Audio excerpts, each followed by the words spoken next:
আলাইকুম। শেফাস কুকে সবাইকে স্বাগতম। আশা করি সবাই ভালো আছেন। আজকের পর্বে আপনাদের সাথে শেয়ার করছি শীতের সবজি বাঁধাকপি ভর্তা রেসিপি।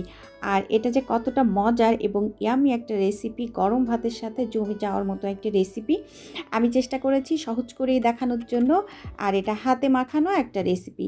তাহলে চলুন দেখে নেই এর পুরো প্রস্তুত প্রণালী। প্রথমেই আমি বাঁধাকপিগুলোকে কুচি কুচি করে কেটে নিয়েছি আর কি। আর এখানে আছে একটার অর্ধেকটা নিয়েছি, আর আপনারাও এইভাবে একটু চিকন চিকন করে কেটে নেবেন। এখন এটাকে আমি সিদ্ধ করব। তো সিদ্ধ করার জন্য এখানে আমি দিয়ে দিচ্ছি স্বাদ মতো লবণ।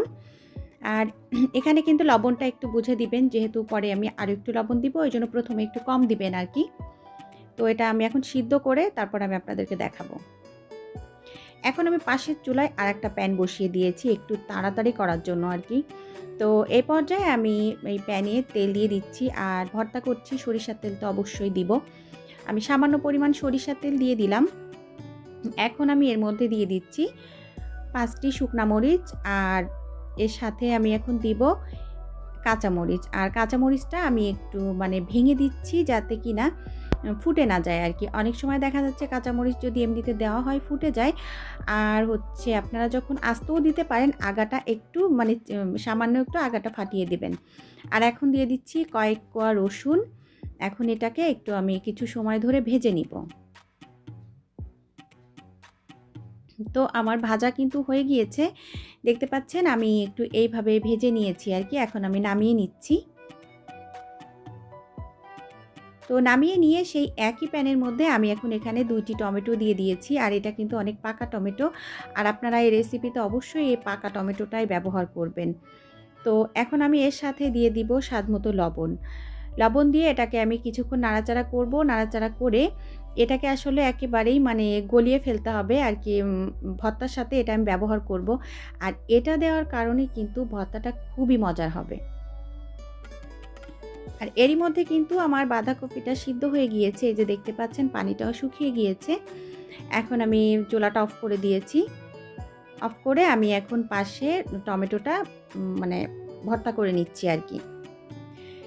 তো টমেটোটা কিন্তু এদিকে হয়ে গেছে। আমি এইভাবে আপনাদেরকে দেখালাম, যদি সময় কম থাকে এভাবে 2 চুলায় দিয়ে করে নিতে পারেন, খুবই কম সময় এটা তৈরি হয়ে যায়। তো এটাকে আমি এখন ভালো করে ভর্তা করে নিচ্ছি আর কি।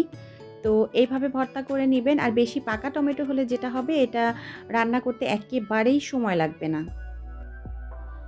এদিকে কিন্তু আমার টমেটোটাও বেশ গলে গিয়েছে আর কি, এটা হয়ে গেছে।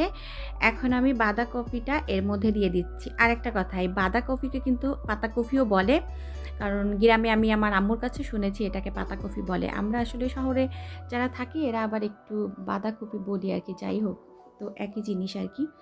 তো এখন আমি এবার একটু নাড়াচাড়া করে এটাকে একটু মিশিয়ে নিচ্ছি, তাহলে যেটা হবে হাত দিয়ে আর বেশি মাখামাখি করা লাগবে না। এ পর্যায়ে আমি ভর্তাটা মাখানোর জন্য চলে এসেছি। তো মাখানোর জন্য আমি এখানে যে রসুন, তারপরে হচ্ছে শুকনো মরিচ, কাঁচা মরিচ রেখেছি সেটা নিয়ে নিচ্ছি, আর এর সাথে সামান্য পরিমাণ লবণ দিয়ে দিব। আর হচ্ছে পেঁয়াজটা দিয়ে দিব, দিয়ে আমি মাখিয়ে নিব। আর ভর্তাটা কিন্তু আমরা সাধারণত সবাই মাখাতে পারি। আর এখানে কিন্তু ভর্তাটা এই মাখাতে হবে, পেঁয়াজ দেওয়ার পরে কিন্তু একটু আলতো করে মাখাতে হবে, যাতে করে পানি না ছেড়ে দেয় আর কি। তো এভাবেই কিন্তু ভর্তাটা মাখাবো আর কি আমি। তো এতক্ষণ যারা আমার সাথে ছিলেন সবাইকে অসংখ্য অসংখ্য ধন্যবাদ। সবাই ভালো থাকবেন, আমার জন্য দোয়া করবেন। আমিও আপনাদের জন্য দোয়া করি। আপনারা ভালো থাকুন, সুস্থ থাকুন, আর নিত্য নতুন প্রিয়জনকে নতুন নতুন রান্না করে করে খাওয়াবেন। তো আমার কিন্তু এই ইয়েটা মাখানো হয়ে গিয়েছে আর কি, পেঁয়াজ রসুন। তো এটা যখন মাখাবেন তখন যদি কারো হাত জ্বলে, সেই ক্ষেত্রে একটু হাতে সরিষার তেল দিয়ে নেবেন, তাহলে আর হাত জ্বলবে না। তো এখন আমি পেঁয়াজটা দিয়েও মাখিয়ে নিচ্ছি, আর এটাকে আমি একটু আলতো করে মাখিয়ে নিব। এখন পেঁয়াজ দিয়েও এটা আসলে মাখানো হয়ে গেছে, আর বেশি মাখাবো না। এখন আমি বাঁধাকপি দিয়ে দিচ্ছি। বাঁধাকপি দেওয়া হয়ে গিয়েছে। এখন আমি বাঁধাকপি দিয়েও এখন আমি এর সাথে ধনিয়া পাতা দিচ্ছি। দিয়ে এখন আমি এটাকে আলতো করে মাখিয়ে নিব। আলতো করে মাখালে কিন্তু পানি ছাড়বে না, আর যদি হাত দিয়ে জোর করে মাখানো হয় তাহলে কিন্তু পানি ছেড়ে দিতে পারে। তো সবাইকে আগামী পর্ব দেখার আমন্ত্রণ জানিয়ে আজকের মতো আমি শেফা বিদায় নিচ্ছি। আল্লাহ হাফিজ, আসসালামু আলাইকুম।